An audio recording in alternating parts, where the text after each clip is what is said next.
பாசம்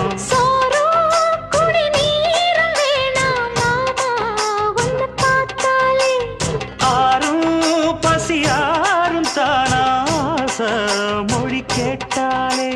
ஒன்ன பிரிஞ்சிருக்க தன்னன் தனிச்சிருக்க அம்மம்மாடி அப்பப்பாடி என் மனசு ஒத்துக்காது செந்தூர பாண்டிக்கோரு சோடி கிளி கூட